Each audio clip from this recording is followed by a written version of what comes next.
가파른 속도로 초고령화되고 있는 사회에서 노년기의 사람들이 맞을 죽음에 대한 논의가 절실합니다.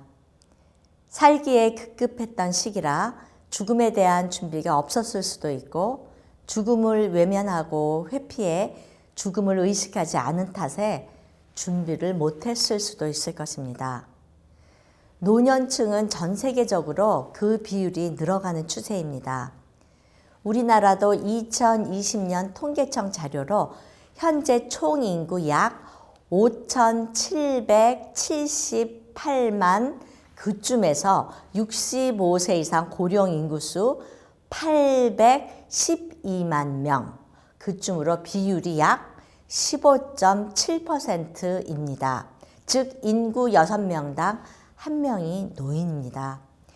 이대로라면 2025년에는 그 비율이 20.3%로 인구 5명당 1명이 노인이고 2030년이 되면 25%로 인구 4명당 1명이 노인이 됩니다. 65세 이상 인구가 총 인구에서 차지하는 비율이 7% 이상이면 우리는 고령화 사회, 에이징 소사이어티라고 말합니다. 65세 이상 인구가 총 인구에서 차지하는 비율이 14% 이상이면 고령 사회, 에이지드 소사이어티라고 하고요. 65세 이상 인구가 총 인구에서 차지하는 비율이 20% 이상이면 초고령화 사회, 포스트 에이지드 소사이어티라고 합니다.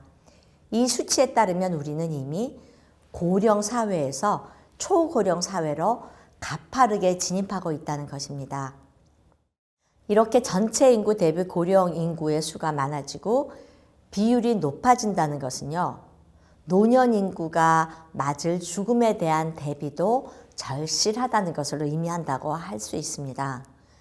절 연령층이 함께 어우러져 사는 우리 사회에서 죽음 준비에 대한 고민과 논의가 우리 모두에게 임박하고 절실하기도 한 것이죠. 노년기에 이상적이고 바람직한 죽음에 대한 사람들의 인식은 문화나 개인의 성향, 상황, 형편과 살아온 이력에 따라서 모두 다 다를 것입니다. 만약 불치병으로 그 생명의 위협을 받지 않는 상황에 노년기에 초점이 맞추어진다면 아마도 바람직한 죽음의 공통 분모가 모일 것입니다. 즉, 바람직한 죽음에서 보편적으로 선호되는 것은 건강한 생활 속에서 잠자듯이 삶을 마감하는 것이라 하여 이렇게 각자에게 그 분명한 선호는 있어 보이거든요. 그러나 구체적으로 들어가서 바람직한 그 삶의 마무리 준비를 한다 생각하면 지금 제가 얘기했던 것만으로는 매우 막연합니다.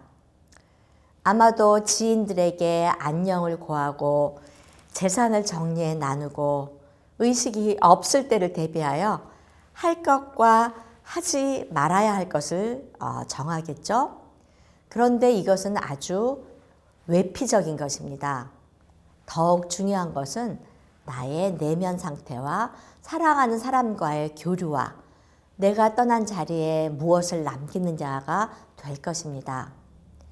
자신이 이상적으로 생각하는 그 임종 장면을 묘사해 보면 좀 더 세부적인 마무리 준비에 도움이 될 것입니다. 사랑하는 사람들에 둘러싸여서 삶을 마감하고 떠나간 사람의 자리에 아쉬움이 남는 것, 그리고 통증이나 호흡곤란 등 말기 단계에 종종 수반되는 증상이 없을 수는 없겠지만 적다면 좋을 것입니다.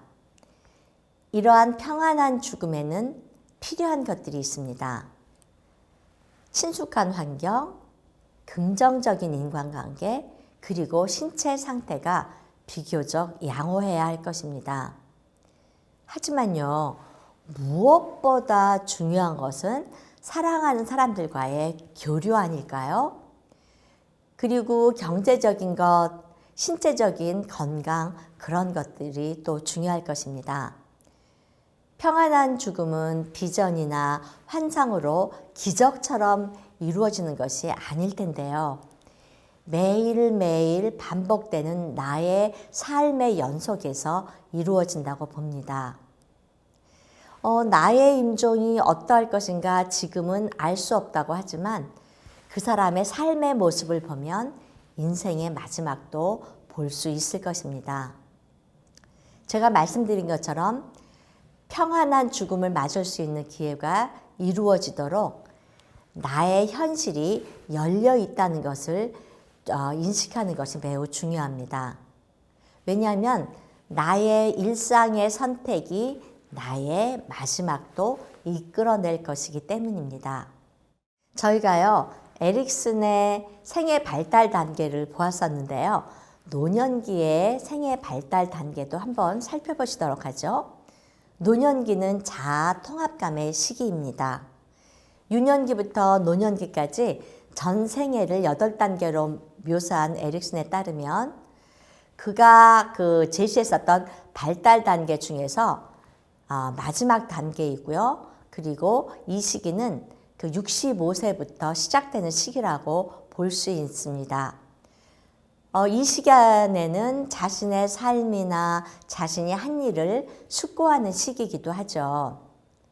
그래서 에릭슨은 자아 통합감을 자신의 하나뿐이고도 유일한 생애 주기를 꼭 내가 그렇게 살았어야만 했던 것으로 받아들이는 것이라고 묘사했습니다. 후에는 일관됨과 온전함으로 묘사하기도 했죠.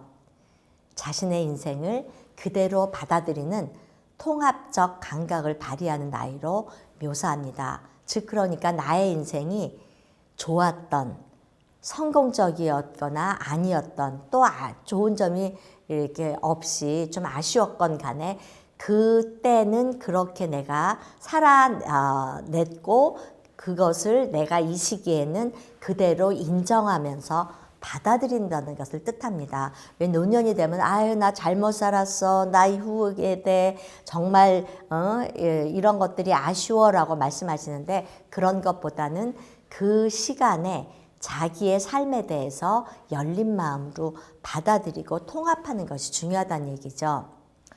실제로 이 연령층의 개인적 관심이 미래에서 과거로 옮겨가므로 자신이 지금까지 살아온 생애를 돌아보면서 가치 있는 삶이었나 하는 것들을 음미하게 됩니다. 죽음의 직면에서 지혜롭고 온전하게 외부 세계로부터 다시 자신의 내면으로 향하여 적극적인 관심을 갖는 시기죠. 노년기에 자신의 삶이 비생산적이라고 생각하거나 나는 삶의 목표를 달성하지 못했다고 느끼면 종종 절망감으로 이어질 수 있다고 해서 이 시기를 자아 통합감 대 절망의 단계로 표현했습니다. 이 단계에서 성공하려면 지혜롭게 삶을 바라보는 것이 절대적으로 필요하죠. 즉 나의 삶의 종료와 완결을 위해서 자신의 삶을 되돌아보고 두려움 없이 자신의 그 마무리를 받아들이는 것입니다. 그래서 이러한 노년기에서 말하는 현명한 사람들이란 지속적인 자아 통합감을 가져야 하는 것이 아니라 자아 통합감과 절망을 모두 경험한다는 것을 받아들이는 것을 뜻합니다. 즉 자기의 삶이 온전히 다 성공적이지 않다 하더라도 그것을 있는 그대로 받아들이는 것을 말하죠. 솔직히요, 우리는 이분법으로 어떤 사람은 완전한 자아 통합감을 갖고 어떤 사람은 절망감을 가질 것이라고 나누어 생각하기 쉽습니다. 그러나 생각해 보세요. 어느 누가 완벽하게 온전한 자아 통합감을 가질 수 있으며 또 어떤 사람이라 해서 온통 모든 것들이 다 절망감만을 갖는 것은 아닐 것이기 때문이에요. 사람들은 고통이 적고 익숙한 환경에서 사랑하는 사람들로 둘러싸여서 평안하게 마무리하기를 희망합니다.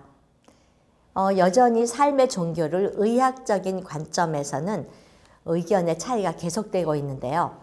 마지막 숨을 쉴 때까지 삶을 붙잡기 위해서 애써야 할까? 아니면 그냥 불가피한 순간으로 수용하고 자기가 그 상황에 처해서 그 마지막을 향해 가고 있다는 것을 그냥 받아들여야 할까요? 이와 같은 실무는 사실 격렬한 논쟁이 예상되고 각기 다른 의견으로 치열한 주장이 부딪힐 수 있습니다. 여기서 여러분에게 한 가지 나누고 싶은 게 있는데요. 2018년 2월 4일부터 우리나라에서 시행된 사전연명 의료 계획도 이 노년층에 또 우리 노년층이 아닌 세대에게도 열린 새로운 한 걸음입니다. 인간의 존엄성이 무너진 무의미한 연명 치료에 대해서 죽음 학자들이 문제를 제기하고 해결을 위해서 힘썼던 것을 기억하는데요. 작은 시작으로 사전연명 의료 계획 작성을 실천하는 것도 하나의 바람직한 삶의 마무리의 준비가 될 수 있을 것입니다. 무엇보다도 생애 주기 심리학자 에릭슨의 진단대로 노년은 자아통합감과 절망이 둘 다 나타나기 때문에 그 사이에 균형을 잡는 것도 필요하고요. 노년은 자기가 혹시 사랑하지 못해서 아쉬웠다면 사랑할 수 있는 시간이 남아있다는 것이고요. 노년이라면 이렇게 통합감과 절망스러운 그런 생각들의 균형감을 붙들고 지혜롭게 선택하고 나아갈 수 있는 시간입니다. 자신이 어떻게 하느냐에 따라서 달라지는 시기이기도 하죠. 노년의 나이에 내면을 바라보고 자아 통합감으로 균형 잡으며 죽음을 지혜롭게 맞을 수 있도록 준비하는 것은 이 시기만이 누릴 수 있는 미덕입니다. 이런 노령층에 대한 이해가 우리에게 있다면 우리는 우리 가족 내에서의 노인, 이웃에 살고 있는 노령 인구를 이해하고 배려하는 데 적절한 실천을 할 수 있을 것입니다. 노령층은 상실의 시기만은 아닙니다. 통합의 시기이고 그래서 우리가 가진 노인에 대한 인식이 달라지는 것도 필요하고 우리의 노인에 대한 인식이 새로워질 때 노령층에 대한 진정한 의미의 돌봄과 존중이 우리 안에 싹틀 수 있을 것입니다.